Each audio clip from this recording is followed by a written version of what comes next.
כמו תמיד, גם במלחמה עוזר להסתכל מלמעלה על הדברים ולהבין את תמונת המצב, ולצורך כך אנחנו עושים בעל המשמעות יומן מלחמה, בדרך כלל זה גם עם מאיר אנסבכר. שלום. שלום תמיר, כיף להיות פה. טוב, שוב, אנחנו סוף אוקטובר, תחילת נובמבר, מה בדיוק קורה כרגע במלחמה? יש איזשהו הסכם שמתבשל עם לבנון, ולא ברור כרגע מהו, האם זה 1701 המחודש, מרונדר. לא יודע, כאילו, למה אם זה לא עבד ב-2006, למה שזה יעבוד ב-2024, אבל טוב. אל חשש, זה לא יעבוד. לקחת לך את הנקודה. כן. לא, האמת היא שזה זמן טוב לעשות באמת איזשהו סוג של סקירה כללית, אנחנו נעשה את זה. אבל נתחיל דווקא במה שאמרת. אפילו לפני שנדבר על מה שקורה עכשיו בגבול הצפון ועל ההסכם המסתמן, כן או לא, בוא נסתכל רגע על כל מה שעשינו, אתה ואני, עוד לפני יומן המלחמה. אנחנו הלכנו והקלטנו פה שיחות ראשונות חודשים לפני שהתחילה המלחמה הזאת בהקשר של האיום האיראני. למה זה מאוד חשוב לי להגיד? כי אני מרגיש שאנשים עדיין לא נפל להם האסימון לחלוטין. המלחמה הזאת היא לא מלחמה נגד חמאס, היא לא מלחמה נגד חיזבאללה, היא לא מלחמה נגד החות'ים בתימן עם כל הכבוד להם, ואפילו לא נגד המיליציות השיעיות בעיראק. זו מלחמה שנכפתה עלינו בעיתוי, מה שנקרא, החמאס עשו ג'אמפ גן, כלומר הם קפצו צעד אחד לפני הזמן, כמו שכבר דיברנו, אבל העיתוי השלם והמכונת השמדה המלאה נבנתה, אורגנה, חומשה ומומנה על ידי איראן במשך עשרות שנים.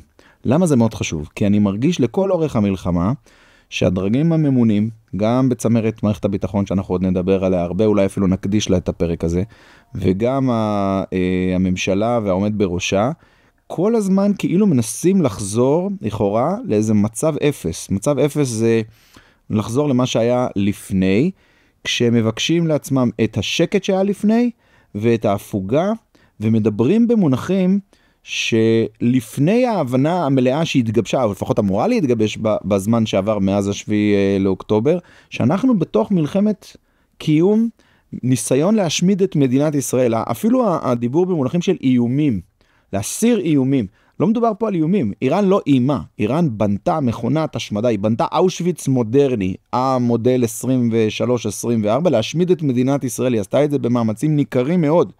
זה לא הצליח לה, לפחות לא באופן שבו היא בנתה שזה יצליח, תכננה. אז עכשיו אנחנו נמצאים באיזשהו מציאות של משחק סכום אפס.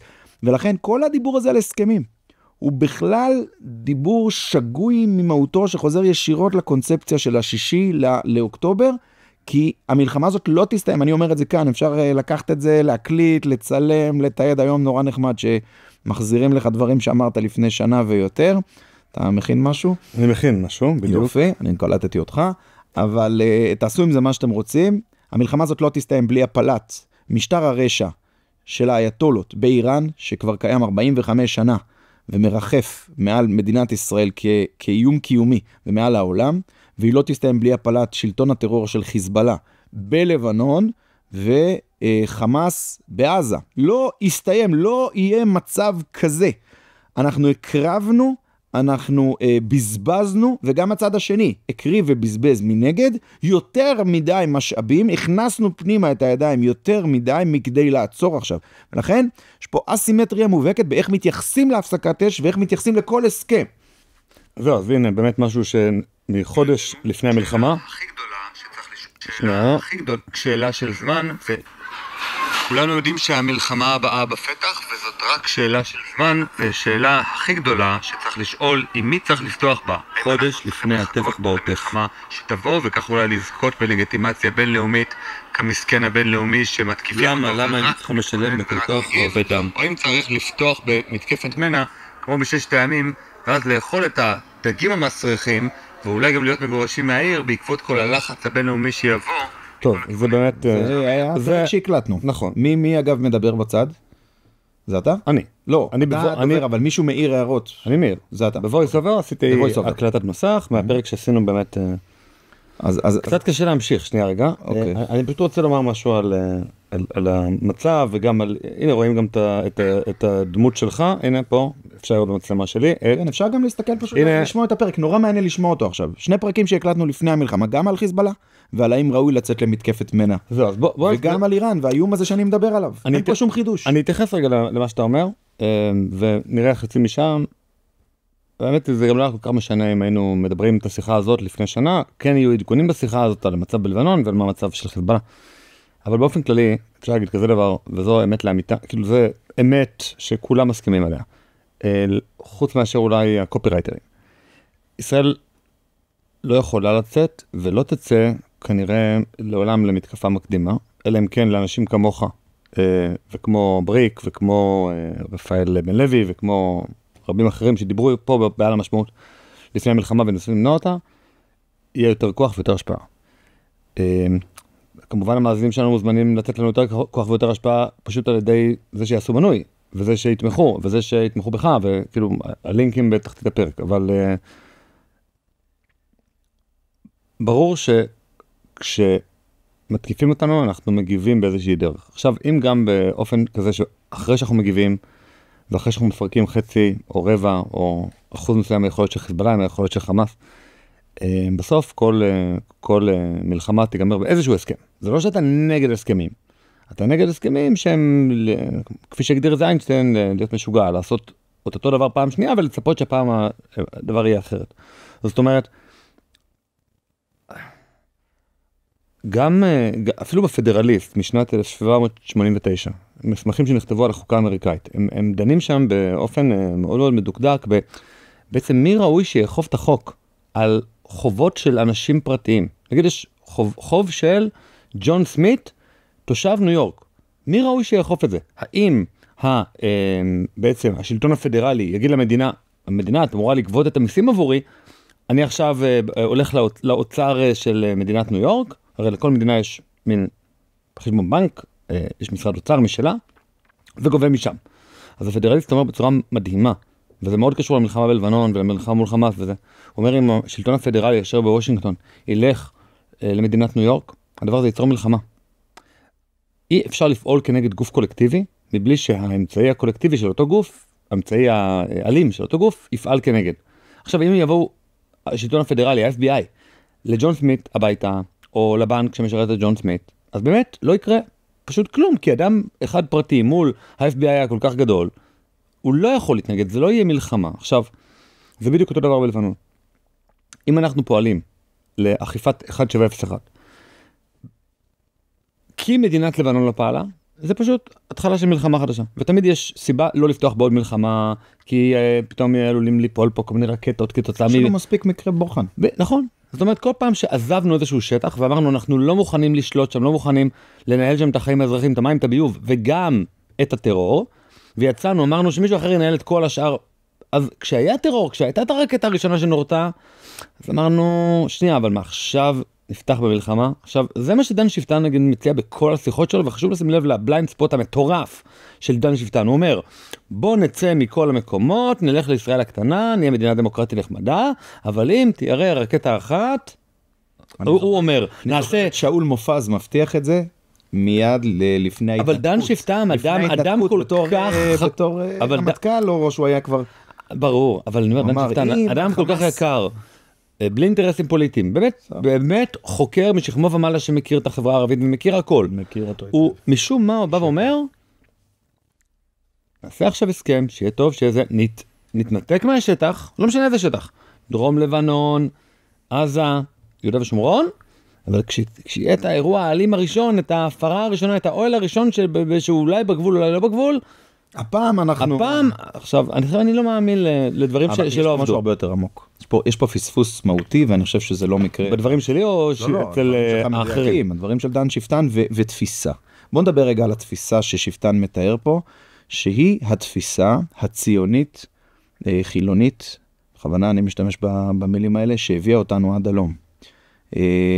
התפיסה הזאת רואה את הביטחון של ישראל, כאיזושהי מציאות של שאיפה לסטטוס קוו ולשקט. והיא מוכנה לעשות בעבור השקט, ודיברנו על זה פה בעריכות, כמעט הכל.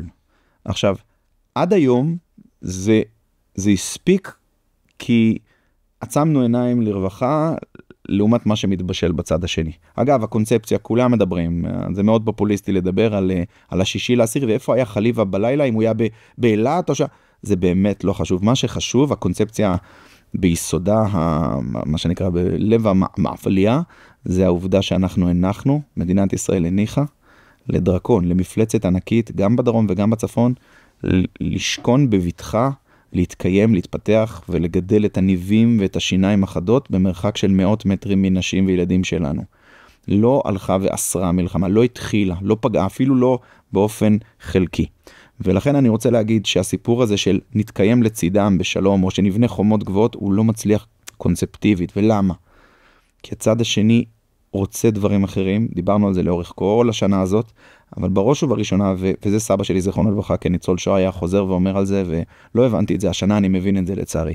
יהודי לא יבין, הוא היה משתמש בביטוי הזה, יהודי לא יבין. מה הוא מתכוון? הוא מתכוון לומר שאנחנו לא מבינים כי אין בנו את הרצון הזה לקום ולהשמיד אף אחד.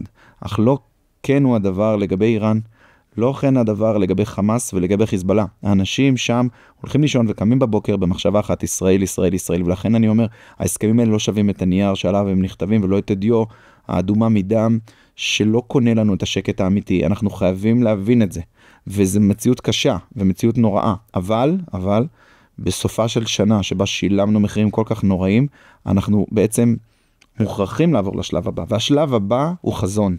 למה אמרתי שדן שפטן הוא מייצג ציונות חילונית? כי הציונות החילונית ביקשה בסופו של דבר לנתק את החזון ואת הייעוד מהאדמה ומהמקום מקלט, מהבית הבטוח לעם היהודי. ואנחנו מבינים שהגיע הזמן לשלב הבא. על זה אנחנו נדבר פה תכף, כשנדבר על המטכ"ל ועל הקונספציה החדשה מאז 8/10 שנקראת שיטת הפשיטות. בעצם מה שמונח כרגע על השולחן, מבחינת היחסים הבינלאומיים, מבחינת ההסכם שאמור לסגור פה את המלחמה, זה הסכם שאומר, הפעם אנחנו באמת ניישם את 1701, הפעם באמת חיזבאללה יפורק מנשקו, הפעם באמת מדרום לליטני לא יהיה שום כוח, אולי אפילו לא צבא לבנון. לא, צבא לבנון. צבא לבנון מתוגבר. אין בעיה שהוא יהיה שם? 10,000 לוחמים נוספים. אוקיי. שאגב, צריך להגיד שזו בדיחה שכולם צוחקים עליה, כי צבא לבנון היה שותף מלא להתחמשות. אבל יש פה איזשהו חידוש, והחידוש אומר שאם תהיה הפרה, או אם יהיה אי יישום של הזה, אז ישראל תוכל לאכוף מבלי אישור ממישהו. אין בזה שום חידוש. זה היה בעבר גם, הסעיף הזה. סעיף הגנה עצמית בסיסי. כן. אין פה שום חידוש. זה 171 מינוס 1. אין פה כלום. אוקיי. עכשיו בואו רגע נתח את שני הצדדים בשביל להבין. אנחנו כמובן רוצים את החטופים, ההסכם הזה לא כולל את חמאס, אז זה לא יביא את החטופים. אנחנו רוצים שקט, החזרה של ישובת. בואו נדבר רגע על עזה. שנייה, אבל הצד השני, כפי שאתה כל הזמן מדבר, ובעצם האיראנים קמים, הולכים לישון עם המטרה האחת הזאת של להשמיד את ישראל. עכשיו, זו אידיאולוגיה. אם הם רוצים להשמיד את ישראל, וזה כאילו כל מה שהם רוצים, אז כנראה שההסכם הזה מועיל להם ללהשמיד את ישראל. נכון, זה נקרא הודנה. הודנה היא יסוד איסלאמי, ובטעות מפרשים אותו פה כשלום. אין מושג כזה שנקרא שלום באסלאם. יש הפסקות אש בדחיפות ובתדירות משתנה לטובת השגת עמדה משופרת לסיבוב הבא. וזה בדיוק זה. חיזבאללה וחמאס מוכים מאוד מאוד קשה עכשיו. ולכן הם מעוניינים, ואני מבין אותם לגמרי, בהפסקת אש לטובת התארגנות. זה 5 דקות האלה, אתה מכיר את זה שהמאמן כדורסל רואה שהחבר'ה מותשים, אז הוא אומר טיימאוט. טיימאוט לצורכי התרעננות. זה מה שזה. לא, ולכן אני אומר, המלחמה הזאת לא, יכול להיות שנצא להפסקה, אני מקווה שלא. אבל גם אם כן, המלחמה הזאת לא תסתיים בלי זה. אני אמרתי לכם, אתם יכולים לגזור, להדביק ולשים את זה איפה שאתם רוצים. מלחמה לא תסתיים בלי 3 הדברים האלה. יש מציאות אלטרנטיבית שאני לא רוצה לדבר עליה. אסור שתסתיים. היא לא תסתיים. זה לא עניין של אסור. גם אם אנחנו נלך להסכם, אז בעוד שנה זה יקרה. ואם לא בעוד שנה, בעוד 10 שנים. המלחמה הזאת יכולה להימשך גם 100 שנה. דרך אגב, אפשר למרוח אותה. אני חוזר ואומר, הם נתנו, יריית הפתיחה הפתיעה חלק מהארצים.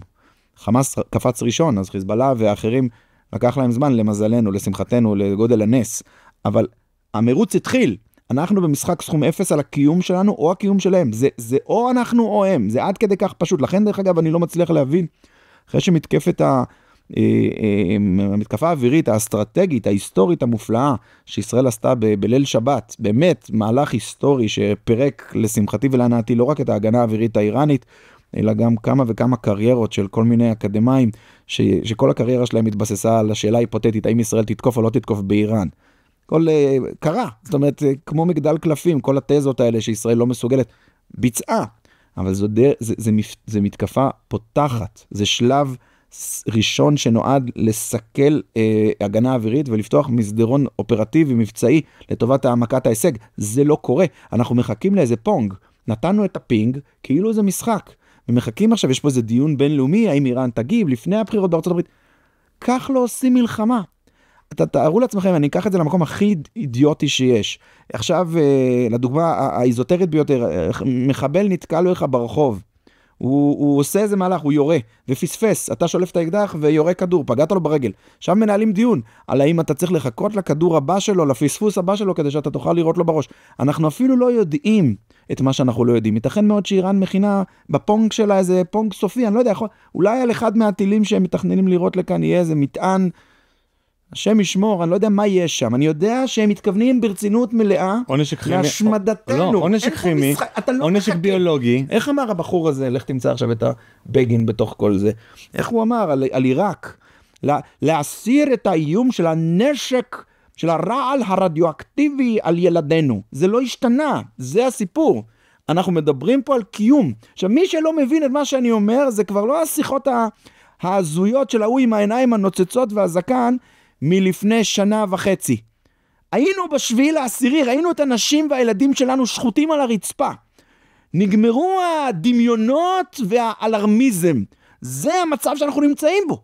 צריך לקום ולסכל את היד שאוחזת בחרב שמונפת על הצוואר. אין פה משחקים. תהרוג, תפגע במי שצריך לפגוע כדי להבטיח את העתיד. זה עד כדי כך פשוט. ולא מבינים. זאת אומרת, לא רק לא לעשות הסכם, אלא גם לתקוף באיראן את מה שצריך לתקוף. כן, איראן זה מדינה ענקית. יש בה 80 מיליון בני אדם. חלק ניכר מהאנשים האלה מרגישים בצדק שגנבו להם את המדינה ב-1979 במהפכה החומניסטית, והם מחכים בחיליון עיניים לראות סימנים של שבירה בממלכה הזאת, כדי שיחזירו לעצמם את החלום העתיק שנגנב מהם של איראן המלוכנית, של השאה. רואים את זה, שומעים את זה, רואים חיכוכים. צריך להגביר את הלחץ. זה מקרין באופן ישיר על חמאס, וזה מקרין באופן עוד יותר ישיר על חיזבאללה. חיזבאללה יונק את התקווה שלו מאיראן. יש עכשיו יועצים איראנים בדרום לבנון. יש יועצים איראנים של משמרות המהפכה בדרום לבנון שמנסים להחיות את הגופה, לא גופה, אבל הגוסס הזה שנקרא חיזבאללה, ואומרים להם תתקפו פה, תתקפו שם. זה האויב. אתה חייב להכות בו, אסור לך לחכות. למה אתה מחכה? מה אנחנו עושים כרגע?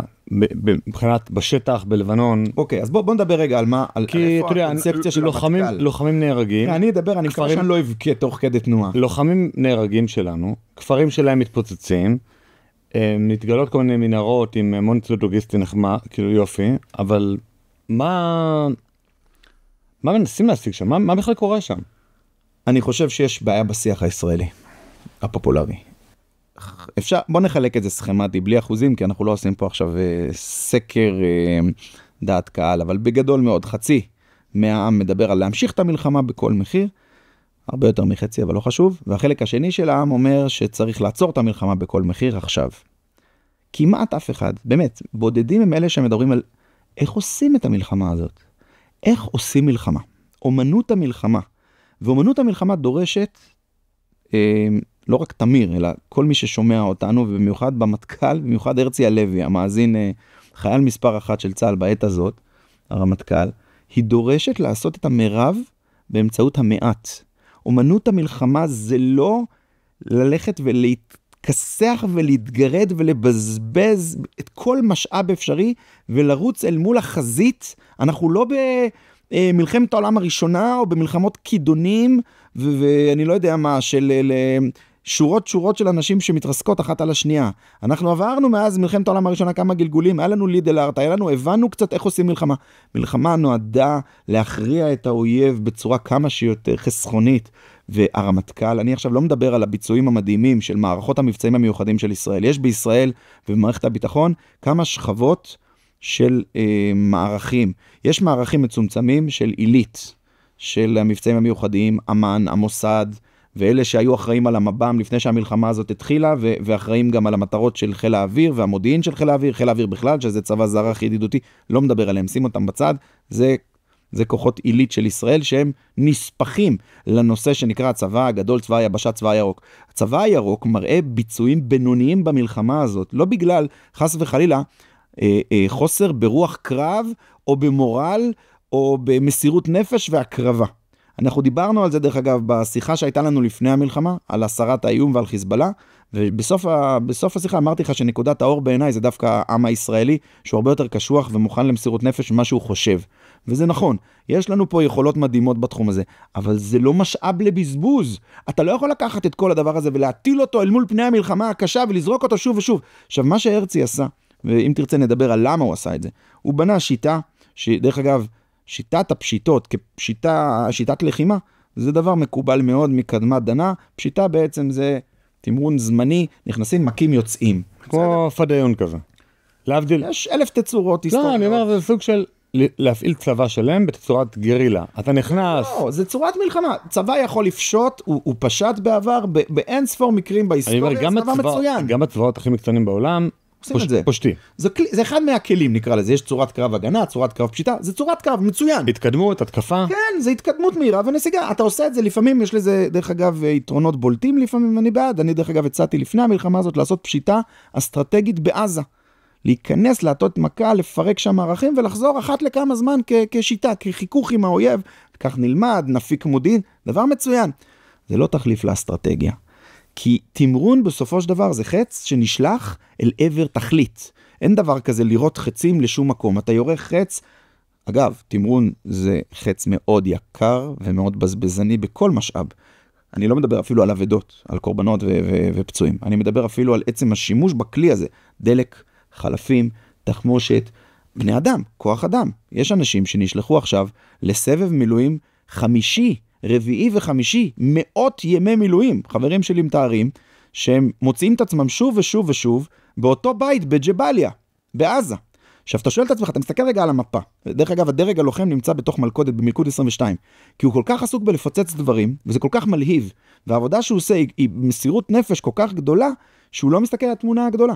התמונה הגדולה מלמעלה במפה, אתה יכול לראות גם בצפון אגב, ובטח בעזה, איזשהו סוג וסרטטתי את זה השבוע עשיתי איזשהו סרטון שסרטטתי על דף, הפצתי אותו, דווקא זכה לאיזשהו תפוצה די רחבה, שם אני מסביר את זה באופן מאוד ויזואלי, פשוט שיטה שהפכה להיות אסטרטגיה. למה? נכנסים ויוצאים, ולא משנים את המצב ממהותו, כי הרמטכ"ל, וזה הרמטכ"ל, זה יושב עליו, אני בדקתי, אני לא סתם, אין פה פוליטיקה, אני לא עושה פוליטיקה, אני לא מזכה את הדרג המדיני, אני אתן גם לא בראש תכף, אבל הרמטכ"ל מיישם מדיניות שהיא בעצמה פוליטית, זו אג'נדה, לא לאחוז שטח. בתחילת המלחמה הוא ביקש, הזמין וקיבל חוות דעת מהפצ"רית, שאמרה לו, ישראל לא אוחזת שטח, אסור לנו לאחוז שטח. עכשיו, אז מה זה אומר? מה עם תוכנית האלופים שמדברת על פינוי? תוכנית האלופים זה בדיוק מה שצריך לעשות בעזה. אז זה לא מה שמוצע? תוכנית האלופים, זה לא מה שמוצע כרגע. ממש לא. אתה יודע, ככה בין השורות, מאחורי הקלעים. לא בין השורות ולא בין הקלעים. אז מה זה פינוי ג'באליה? פינוי ג'באליה לא קורה. פינוי ג'באליה לא קורה. ראינו תמונות שעמית סגל פרסם של אלפי אנשים יוצאים מג'באליה, הם הולכים, עושים סיבוב וחוזרים. אף אחד לא עזב ולא ירד מצפון הרצועה. קו נצרים. יש לנו אינדיקציה ברורה. רגע, אסור להם? צבא לא אמר להם לעשות את זה. רגע, אבל אם הם רוצים, בא למישהו, למוחמד, ללכת למשפחה שלו במואסי. לא, אין דבר כזה. יש, תראה, אני לא יודע, אם מישהו מבקש באופן רשמי, אולי מקבל איזה אישור, אבל זה סיפור. יש קו שנקרא קו נצרים, הצבא חתך את רצועת עזה, בערך ב2/3. נחל הבשור. כן. כן, ויש מכשול שם, יש שם מחזיקים את זה, לא נדבר עכשיו על סדקים והכל, יש שם כוחות של צה"ל שמחזיקים, הם חוצצים את הרצועה מצפון ומדרום, וזה בסדר גמור, זה מהלך מצוין. בצפון הרצועה נותרו בין 150 ל-250 אלף איש. הצבא התבקש בתחילת המלחמה, וגם אמר שהוא עשה את זה דרך אגב, לא סיפר לנו אמת לתושבי ישראל, לרוקן את צפון הרצועה מיושביה, ולשלוח את האוכלוסין אחר כבוד לאזור המוניטרי שנמצא בדרום מערב רצועת עזה. לא עשה את זה. החבר'ה שנותרו, האוכלוסין שנותרו מתרכזים בג'באליה ובמערב בעיר עזה. בתוכם הם מאפשרים את לוחמת הגרילה. הגרילה לא יכולה להסתדר בלי אוכלוסייה, גם בתמיכה וגם בהסתתרות, ואלפי אנשי חמאס, שארית החמאס, בעצם הפעיל האגרסיבי והחמוש שנותר בצפון רצועת עזה, מתכנס באזורים האלה, ושם הוא תופס מחסה וגם מתקיים. ויש רחובות, אזורים שלמים שלא נכנסנו להם. כל הזמן. נכון? לא, שנייה. אנחנו נכנסים ויוצאים. יש רחובות שאנחנו לא נכנסים להם. יש מקומות. שעדיין לא הגענו לשם. הגענו לשיפה, בסדר, אבל יש מקומות, רחובות ליד שיפה, שחייל ישראלי לא דרך בהם בשנה האחרונה. אני לא חושב שזה האינדיקציה רגע, אני אגיד משהו שקשור גם ללבנון וגם לעזה. לא צריך, אומנות המלחמה, אמרתי, היא המעט שמחזיק את המרובה. רגע, לא צריך להחזיק, לא צריך להכניס חייל לכל מקום. רגע, אמרתי בושה וחרפה. לא אמרתי שזה בעייתי. יש מקומות שבהם לא נכנסנו, זה לא האינדיקציה לזה שהדברים לא קורים כמו שצריך. האינדיקציה לזה שדברים לא קורים כמו שצריך, זה שהמצב בכלליותו, במבט על, לא משתנה. הווה שאתמול התבשרנו על מותם של 4 לוחמי היחידה הרב-ממדית, יחידה מיוחדת בצה"ל, במרכז ג'באליה. בפעם החמישית אנחנו בג'באליה. עכשיו, הכניסה והיציאה הזאת, היא עושה כמה פעולות. הדבר הראשון, היא שוחקת את הכוח. כי אתה משתמש בכוחות לעשות את אותה פעולה שכבר עשית בעבר שוב ושוב. ודבר נוסף, אתה עושה את זה על החלק במלחמה, שהוא החלק הכי שוחק. החלק במלחמה שהוא הכי שוחק זה נקרא הבקעה. כי שם אתה מתמודד מול מה שקלאוזוביץ הגדיר החיכוך בצורה הכי קשה שלו. שם האויב בעצם בנה את המערכים כנגדך. הוא מכין את עצמו, הוא בנה קו הגנה, ואתה בא ואתה פורץ את זה, אתה מבקיע את זה. בדרך כלל, במלחמה נורמלית, מבקיעים, ואז מתפשטים, ותופסים את השטח, ומעצבים אותו מחדש לשלבים הבאים, לנקודת זינוק לשלבים הבאים. פה זה לא קורה. אתה מבקיע, חוזר אחורה. מבקיע, חוזר אחורה. אתה מתגרד שוב ושוב על המערכים הקשים של האויב. לא רק שזה לא יצירתי, זה גם חסר תכלית. ואנחנו מאבדים אנשים. ואז, הצד השני, מייצר מלחמת גרילה אפקטיבית. תחשוב רגע איך הצד השני רואה את זה. צה"ל נכנס, הוא זז אחורה, הוא יודע שעוד מעט צה"ל יצא, צה"ל יוצא, חוזר למערכים הקדמים, ממתען מחדש את הדברים, מכין את הנונטט, מכין את המערבים, ומחכה לפעם הבאה. והוא כמובן לומד אותך, זאת אומרת, הוא יודע איך אתה נכנס, לאיזה בניין אתה נכנס, מה הבניינים. הוא גם מתעשת. חלק מהמלחמה, המלחמה זה המומנט. ברור, אבל הוא גם לומד אותך, ואז בפעם הבאה הוא יותר קטלני ויותר קטלני ויותר קטלני, כי בסוף הוא לא... אולי חלקם טיפשים, אבל האויב ככלל אסור לזלזל בו.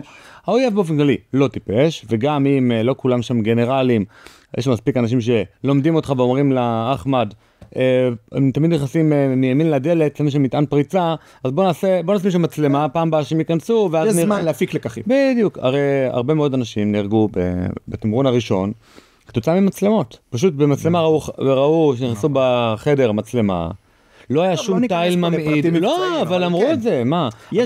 הבן של הרב מדן אמר שנכנסנו לאיזשהו חדר, וזה, ולא היה שום תיל ממעיד ושום מטען שברגע שפתחו את הדלת, חיכתה מצלמה, אני מבין. ואז הם רואים את המצלמה, רואים את החיים שלנו במצלמה, מחכים שיהיו כמה שיותר אנשים במקום, איפה שהוא הכי ליד המטען, ואז נתנו לנו בראש. אם היינו לצורך העניין, תראה, אחד הדברים שהרמטכ"ל אמר, שהצבא אמר כתשובה, לטענה הזאת ששיטת הפשיטות היא שיטה בזבזנית, לא אפקטיבית, שלא מובילה אותנו לתכלית. הוא אמר, אין לי מספיק כוח אדם, וזה כבר קריצה לכל העולם הפוליטי של החרדים, וכל השיח הפוליטי שמתנהל עכשיו ברשתות, אין לי מספיק כוח אדם בשביל לתפוס את שטח הרצועה, צפון הרצועה. אבל זה שקר. למה זה שקר? זה שקר כי לרוקן את השטח, להחזיק בגבולות כמו שאוגדת עזה עשתה לפני המלחמה, ולדאוג שכל האוכלוסין ירדו מדרום לקו נצרים, זה הדבר הכי חסכוני בכוח אדם. אתה לא מכניס חייל אחד לתוך עומק הרצועה. שם הרי האוכלוסין לא אמורים להיות. ואם המחבלים רוצים להישאר שם ולטמון מלכודות לאף אחד, שישארו וימותו ברעב. אם אתה לא תכניס לשם אוכל, ויהיה מצור כללי על האזור הזה, גמרת את כוחו הצבאי של החמאס, בלי להכניס לשם ובלי לסכן שם חייל אחד. למה אני צריך להיכנס לכל בית ממולכד כזה, כמו שתיארת? כן, זאת אומרת, בצפון הרצועה, אנחנו מספקים אספקה לוגיסטית לשני כוחות, לצה"ל ולאויב. קודם לאויב? לא, צריך להבין את הדבר הזה, זה הזיה. נכון. זאת אומרת, יש... צפון הרצועה זה תקלה. לא, אני אומר, נניח שיש אוכלוסייה אזרחית סופר תמימה, שהיא בעד צה"ל, היא בעד הכל. נגיד לה אנחנו אמורים לספק אוכל, נניח, בסדר? כאילו זה לא, זה גם לא, זה... אין לי בעיה, על פי החוק הבינלאומי, הומניטרי, אין בעיה, בסדר. שנייה, נניח. אז אני צריך לספק לה אוכל, אני לא צריך לספק לה אוכל עד הדלת. היא יכולה לצאת מהבית שלה. עם הפקלאות, ללכת לאזור כלשהו הומניטרי, ולאכול שם ולסעוד. עכשיו, האזור של הבית של השוטות צריך לנקות, לטהר, לוודא אם אין שם חמאסניקים. אתה יודע, לא לספק לשם לא מים, לא חשמל, לא כלום. למה? כי אז אותם מחבלים שבמנהרות, אוכל לכמה זמן יש להם? מה, היה להם מתחילת המלחמה אוכל לשנה? ברור שלא. לא. ולא רק זה, הדלקים משמשים, את הגנרטורים שמשמשים לחמצן, יש שם לוגיסטיקה שלמה שנדרשת. אז אני אומר, כשאתה מספק אוכל וחשמל וכל הדברים שנדרשים לאוכלוסייה אזרחית בעזה, בצפון עזה, כאילו בעיר עזה, אתה גם מספק את זה למנהרות למטה. ואם אתה מספק את זה לאוכלוסייה המוניטרית במקום אחר, אז אף אחד לא היה מביא אוכל למנהרות. אף אחד לא היה מביא חשמל למנהרות, כי כאילו לא הייתה שובת צדקה. בעצם הדרישה האמריקאית מונעת מאיתנו, עזוב לנצח, להתקדם. אני אענה גם למה שאתה אומר. אפילו הרעיון של לייצר מתחם מגודר, מוגן, שנקרא מתחם הומניטרי, נניח אפילו בצפון הרצועה, ואז ליצור איזה בועה, שרק מי שנבדק וסונן יכול להיכנס ולקבל את הזה, גם את זה הצבא לא עושה. אנחנו הצענו את הדבר הזה בהקשרים שונים, בתצורות שונות כבר בתחילת המלחמה, לייצר אזור הומניטרי מתוכם. גם את זה הצבא לא מוכן לעשות, הצבא לא מוכן להתעסק בזה. זה אמריקאים, זה לא הצבא. לא חשוב, אמרנו לצבא, תשמע, תבנה אזור, תגדיר שהוא נקי, אזור סטרילי, אין שם מחבלים, בדקנו אותו, אזור מסוים, אפשר להכניס שם כמות מסוימת של אוכלוסין. ייבדקו, ייבררו, יקבלו אוכל, יקבלו תספוקת, נשלח לשם את כל המשלחות הבינלאומיות, יגיעו צלב אדום, יגיעו אמריקאים, יראו אותם, ייתנו להם שם הכל בסדר. צה"ל ינהל את זה, כמו שצה"ל יודע לנהל את מנהלת שכנות טובה ב-2015 תחת בני גנץ ברמת הגולן. אפשר לעשות את זה, צה"ל יודע לעשות מאמצים הומניטריים. גם את זה הצבא לא מוכן לעשות. הצבא מקובע, הצבא לא יצירתי, הוא לא מקשיב, והדבר הנורא ביותר, שדם נשפך כמים. והדם הוא דם של מערכים לוחמים, והוא דם של אני אגיד משהו נורא והיום, של הממלכתיים שבינינו, של אנשי הכיפות הסרוגות, של אנשי הציונות הדתית, שמוכנים להיות שוב ושוב בשר התותחים של המלחמה הזאת. אני דרך אגב לא נגד, עד כמה שאני מלא ביקורת, אני מבין את החשיבות ואת הצורך, ואני אגיד יותר מזה. מה זה אתה לא נגד? אתה לא נגד להתגייס? אני אגיד משהו מורכב. ברור שלא נגד להתגייס, וגם ברור, ואני אגיד יותר מזה, אני בעד שאנחנו נלך ונהיה בחוד החנית. אבל אנחנו צריכים להבין את הסיפור הזה. הייתי עכשיו בראש השנה בחב"ד, אצל הרבי מלובביץ' בציון, בניו יורק, ואחר כך הלכתי ביום השני ברגל ל-770, לראות איך עושים ראש השנה בחב"ד. ומאוד התפעלתי מהחסידות הזאת, מהעוצמה שלה, אנחנו יודעים שהיא מניעה את כל התהליכים של העולם הדתי האורתודוקסי בעולם, באמת זה הפך להיות לא רק חסידות, אלא גוף תורני מרכזי מאוד ביהדות העולם.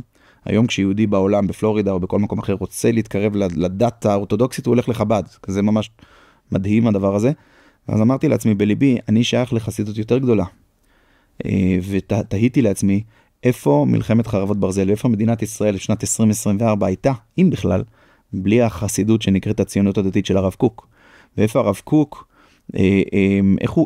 איך הוא לקח את האידיאולוגיה הזאת, את האידיאל הזה של אהבת העם והארץ והמדינה, והפך אותה לקודש הקודשים, וגרם לזה שאנחנו כולנו, כולל עבדך הנאמן, מחנכים את הילדים שלנו לשירות ולהקרבה. ואני חושב על כל הדמויות המופלאות האלה, אבות, דמויות תורניות ומחנכים, הרב גולדברג ואחרים, אבות להרבה ילדים, אנשים כבר מבוגרים, אתה רוצה, מה הם עושים בשוחות, מה הם עושים בשדה הקרב? רצים אל האש, כמו בשיר הזה, כן? לא, רצים אל תוך האש, כמו ברסיסים של רביב כנר, ואתה אומר לעצמך, המנהיגים לא ראויים, לא כך עושים מלחמה. אתה לא מבזבז ושופך כך דם, והכל בגלל מה? בגלל שהרמטכ"ל לא מוכן לאחוז בשטח. הרי אם היינו אוחזים בשטח בצפון הרצועה, וגם אותו דבר קורה לצערי, וממשיך לקרות בדרום לבנון. אנחנו לא מוכנים לאחוז בשטח, אנחנו לא מוכנים לקחת עד הליטני ולעשות את אותו דבר. ישועה לדרום, לקחת את כל דרום לבנון ולשלוח אותם צפונה. אז למה אנחנו מפוצצים כפרים שלמים בלבנון? כי הצבא צריך לעשות משהו. מה זה משהו? זה כאילו מהלך דוברותי? מה זה? זה לא דוברותי במובן הזה. תראה, אני נמצא פה במקום מאוד עדין. מצד אחד שומעים אותנו עכשיו הרבה אנשים. חלק מהאנשים האלה ובני המשפחות שלהם הם שם. חלק מהאנשים האלה, אני גם מסתובב בצפון, אני גם עושה מילואים, זה אנשים, זה חברים, זה אחים, זה בנים, זה הורים. הם לא יכולים לשמוע, ואסור שהם יחשבו שזה לשווא, וחלק גם נפלו על קדושת העם והארץ. לא, זה תהליך. רגע, אבל זאת הביקורת שלך שזה הביקורת שלי, שהמלחמה הזאת נעשית באופן בזבזני, ולא חכם. וקו המגע בצפון שטח מדינת ישראל, מה שנקרא קו כחול. כן, הצבא, אתה יודע איך הצבא קורא למקום הזה? שנים כבר, בינו לבין עצמו, נדמה לי שזה כינוי שכוכבי ידביק לו. הוא קורא לזה לא בית המטבחיים, אבל משהו כזה עם בשר, מטחינת הבשר. זה מלכודת אחת גדולה. כל הקילומטרים הראשונים, זה מלכודת, זה הכל ממוטען, הכל מלא שם תחמושת, גם על זה הקלטתי סרטון. לא, אבל לא נהרגו הרבה חיילים כתוצאה ממערבים. כי אנחנו חיים בניסים ונפלאות, וגם בגלל... נהרגו בגבול הצפון, בעיקר בשהייה, אחרי כיבוש. הכל קשור, כי זה גם שטחים מטווחים, ויש כל המערך של האויב להגנה. אנחנו עכשיו, תראה, צריך להבין רגע מה קרה פה. נגיד היום נהרגו, לא נהרגו. לא, נהרגו 5. נהרגו 5 היום מקטיושה, מרקטות שנפלו במטולה. במטולה. בסדר, שנייה. כלומר, בצד שלנו. רגע, אני אסביר משהו על היערכות האויב. חיילים, נכון? נהרגו 5. לא, עובדים חקלאים.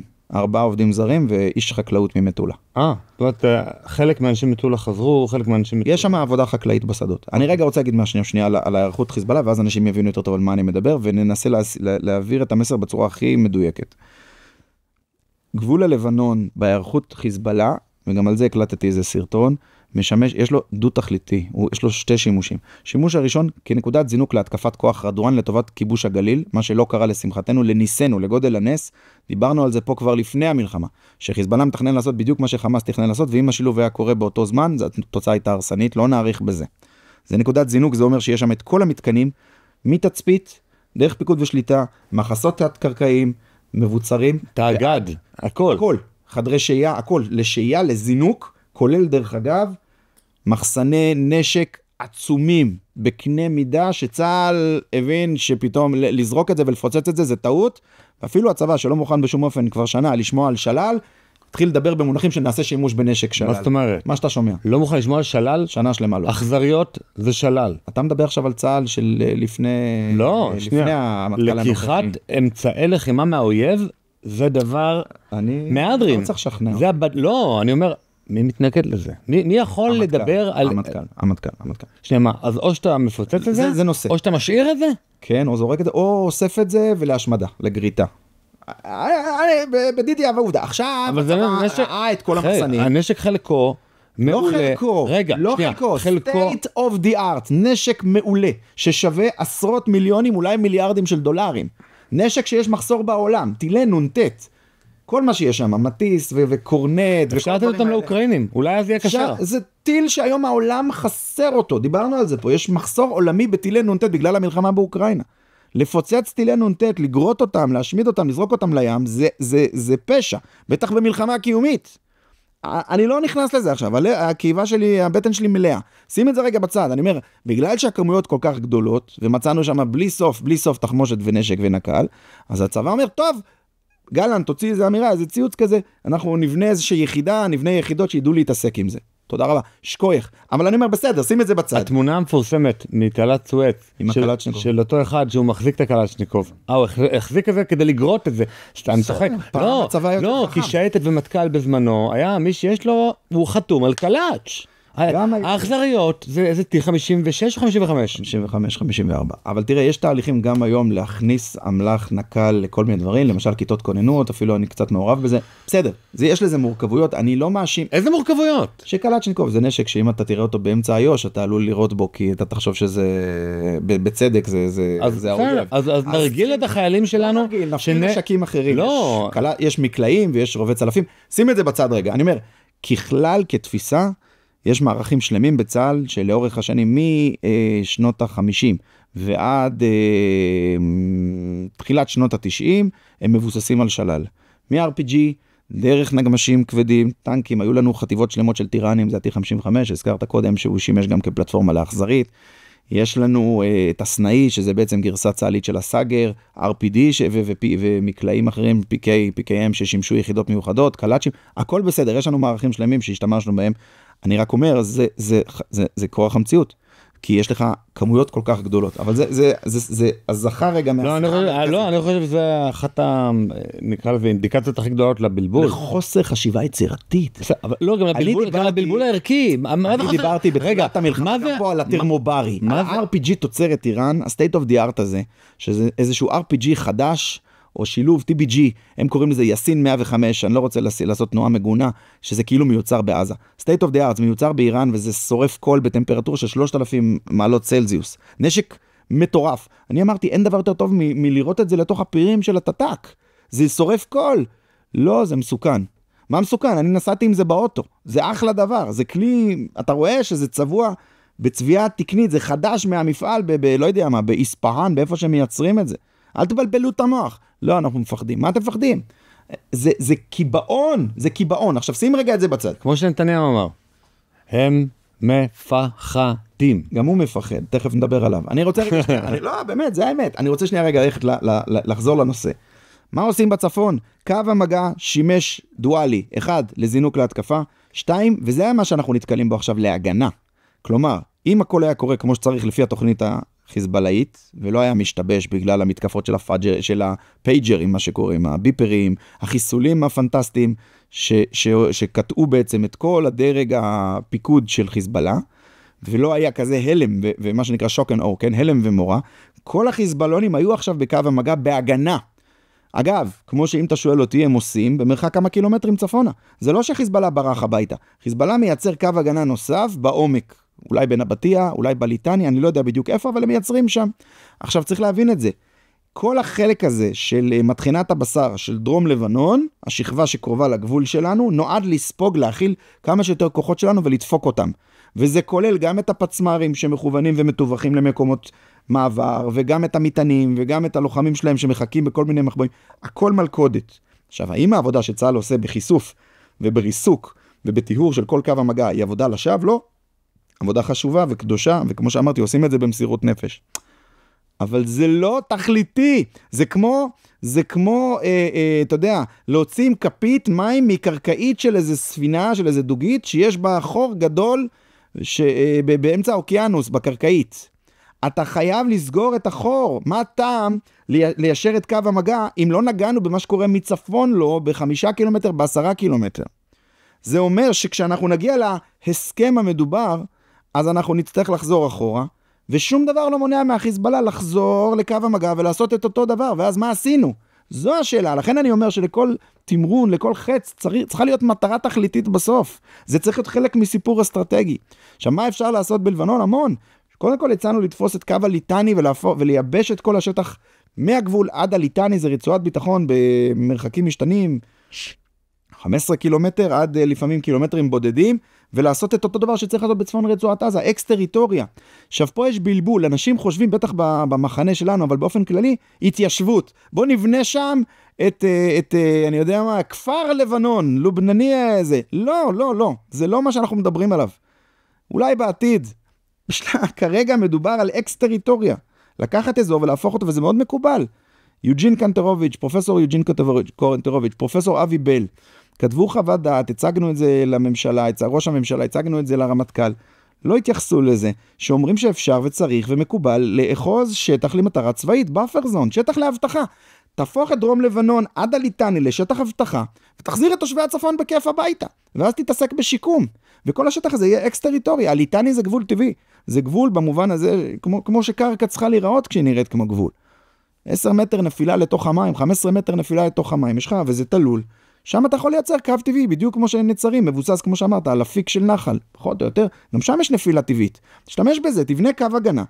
ואז אתה יכול להמשיך לעשות את העבודה שכמו שאמרתי, לא נסיים את המלחמה בלעדיה. תאהבו, תשנאו אותי, תסכימו, אל תסכימו, זה מה שהולך להיות. אנחנו לא נסיים את המלחמה הזאת בלי הפלת שלטון הטרור של חיזבאללה. בתוך לבנון יש מיליונים של אנשים ששונאים את חיזבאללה, ושמפחדים על נפשם מחיזבאללה. גם הנוצרים של ג'אג'ה. רגע, התחילו אבל דיבורים. התחילו דיבורים, שנייה. כן, ככל שאתה מפעיל לחץ, האסיר רותח. בדיוק, התחילו דיבורים נגד חיזבאללה מתוך לבנון. בוודאי, וזה יגדל וזה יתחזק ככל שאנחנו נפעיל את הלחץ. הלחץ הזה גורם ללבנונים להגיד לעצמם, זו ההזדמנות, זה הצ'אנס. עכשיו, אני לא רוצה לחזור על הטעות שעשינו ב-82, לסמוך עליהם שיעשו את העבודה בשבילנו. לא, אבל זה לא סותר. אתה עושה את הפעולות שאתה עושה, ונותן לקירה הבוערת הזאת לצוס מבפנים. אגב, גם הנוצרים, גם הדרוזים לא מזמן, אני מזכיר לצופים ולמאזינים שלנו, הדרוזים הרגישו סכנת כיליון חרב של שלטון אסד ושל חיזבאללה שעזר לו. בהר הדרוזים, 1,000,000 ומשהו דרוזים שנשארו שם, שעוד רגע, החרב הזאת חותכת אותם, הם אף פעם לא היו מקובלים בסביבה. פתאום הם מרגישים שהרוח נושבת בכיוון אחר, שגלגל המלחמה יכול להתהפך, ואנחנו יכולים, והם יכולים, לצאת למציאות חדשה. זו תקווה, תקווה זה נשק חזק מאוד. חייבים לנצל את זה. עכשיו אתה עוצר, עכשיו אתה מפסיק, עושה הפסקת אש, נותן לכפריים של אשים, שעכשיו בכל מקום בלבנון הם מתחככים, כי אין להם איפה להיות, לחזור חזרה לבתים. זה לא הזמן. תשאיר אותם מחוץ לתמונה, תפעיל לחץ, תייצר מהלך של לחץ, ואז הדברים יקרו בעצמם. ואיראן, כמו שתיארנו, קשורה לכל הסיפור הזה.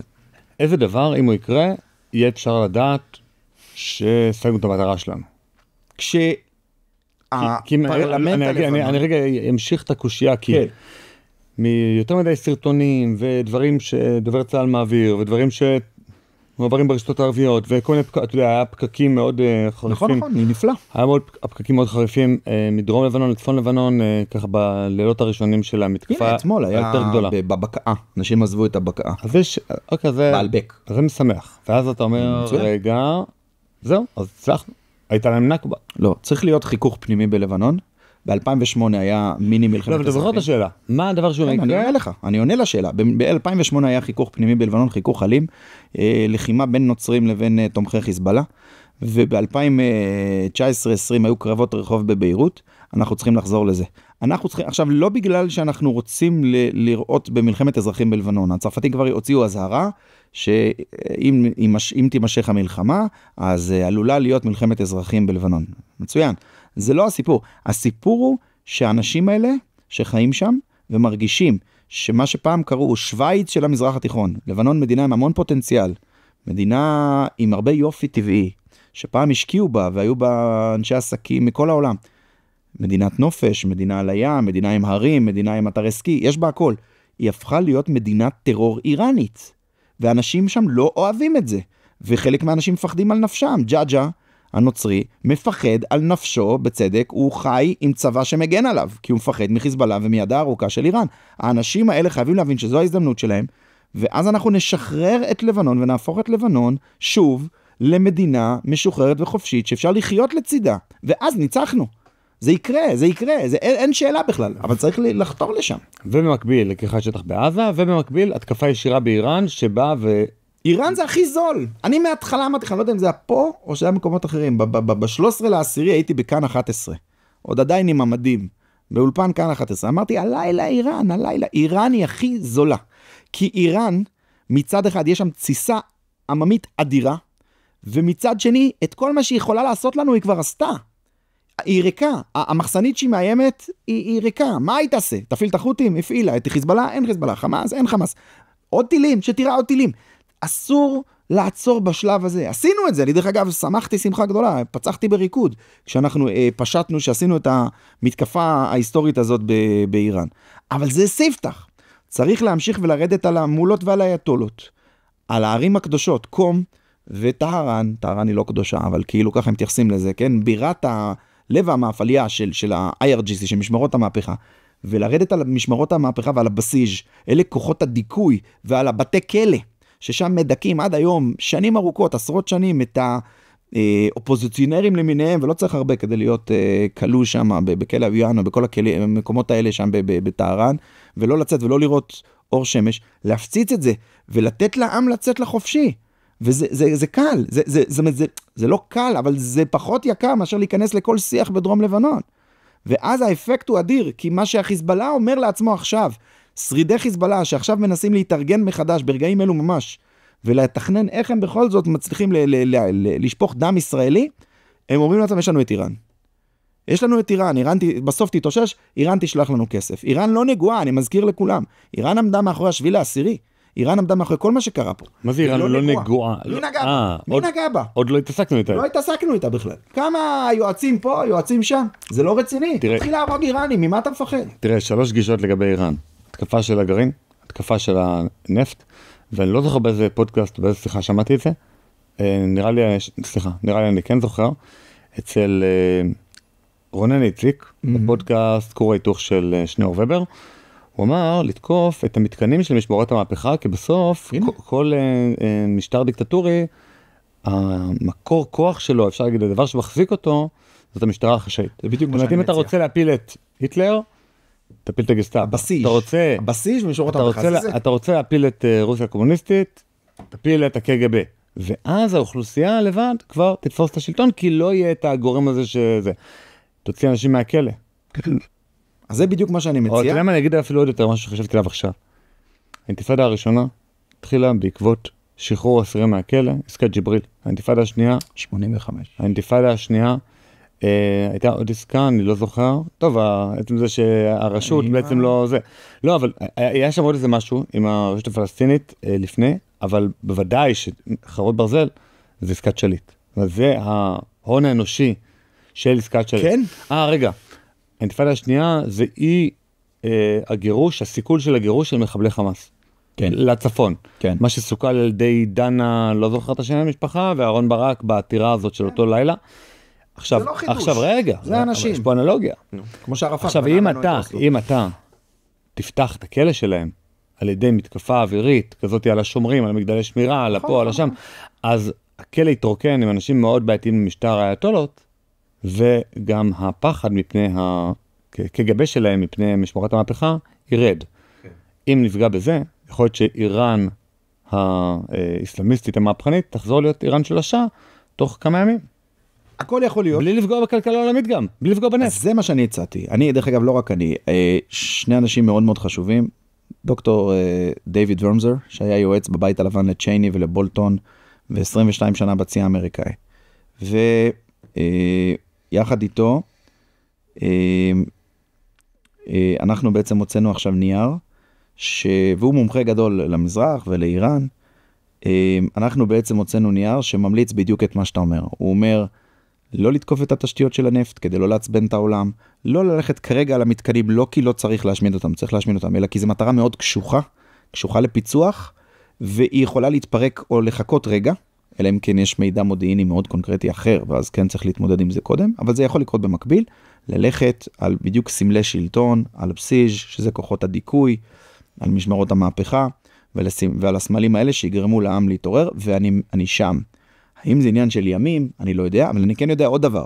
אני מזכיר לכולנו, שכשהייתה התקוממות בעיראק, שלחו את משמרות המהפכה, ואת החיזבאללה מלבנון, ואת קאסם סולימני, אללה לא ירחמו, לעיראק, לדכא את ההתקוממות. הדברים האלה הם מאוד מאוד מאוד רגישים אצל האיראנים. האיראנים מאוד רגישים, זה הדבר שהכי מפחיד אותם, התקוממות. ולכן גם אם לא תפיל את משטר האייתולות, עצם העובדה שאתה מייצר לו בחצר האחורית לחץ, והמונים יוצאים לרחובות, והמונים לא צריכים להיות עשרות מיליונים, מספיק כמה מאות אלפים כדי לשבש שם לגמרי את החיים, אתה מייצר שם פוטנציאל גדול לנזק, לבלגן, והם לא יהיו יכולים להתעסק באותה נוחות ובאותו רווח בהשמדה שלך, בניסיון להשמיד את מדינת ישראל, כי הם יהיו עסוקים בלהגן על הצוואר שלהם. זה בדיוק מהות האסטרטגיה הזאת של לדפוק אותם, כדי שלא יהיה להם פנאי ואנרגיות להתעסק איתנו. ובמקביל תמשיך את המלחמה. אני לא סותר לעשות עוד סבבים. אין שום דבר היום בינינו לבין טהרן. שום דבר לא מפריד בין המטוסים שלנו לבין טהרן, כלום. אבל המון מפריד, ההפך, כי אין להם חיל אוויר בכלל, טילים בליסטים שלהם. חיל אוויר. אין להם חיל אוויר. יש להם מטוסים, מיג 29.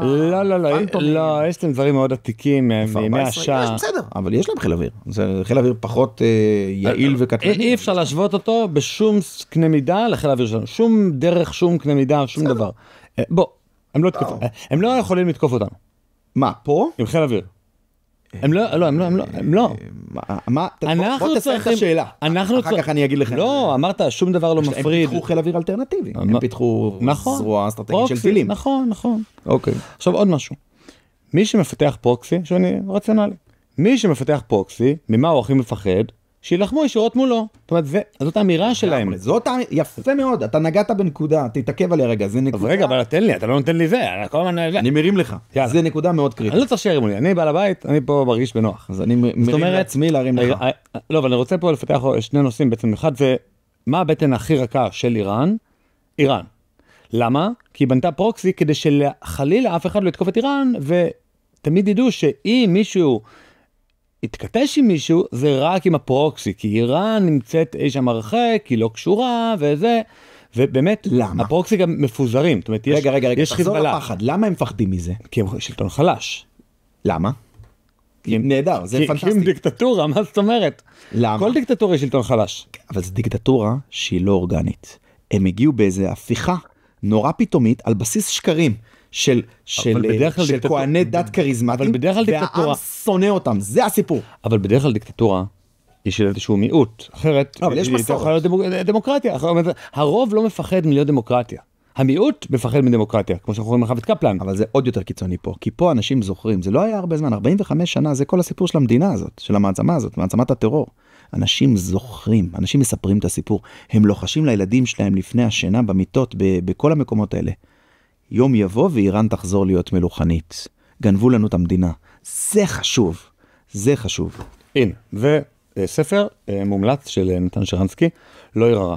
שרנסקי מספר סיפור ממש ממש מרגש, שביום שבו סטלין נפטר, קיבל אירוע מוחי, כמובן ההורים של שרנסקי ידעו שבגן, כשהוא הגיע לגן הגוי, כמובן אין גן יהודי ברוסיה קומוניסטית, הוא יצטרך לבכות, הוא יצטרך להראות כמה הוא מצטער. כאן בוכים. לא, כאן בוכים. זה עכשיו, דרך אגב, גם כשאני הלכתי לבית ספר, יום אחרי רצח רבין, ידענו, כאן בוכים ומאשימים את הליכוד. מה זה ידעתי? הייתי בכתבת, חינכו אותי לזה. באמת הייתי עצוב. אני באמת בכיתי. דרך אגב, הייתי עצוב גם, אני חושב, אם הייתי בעמדות הפוליטיות שלי היום. נגיד, גם אם לפיד היה ראש ממשלה, וחלילה נרצח לפני שנה וחצי. הייתי מאוד עצוב. אני חושב שאלימות בדמוקרטיה זה דבר נורא. לא משנה, אנחנו לא צריך להוכיח פה כלום. גם אם מחבל היה רוצח אותו. זה יותר עצוב כשזה קורה בתוך המשפחה. בכל אופן, הסיפור הוא כזה.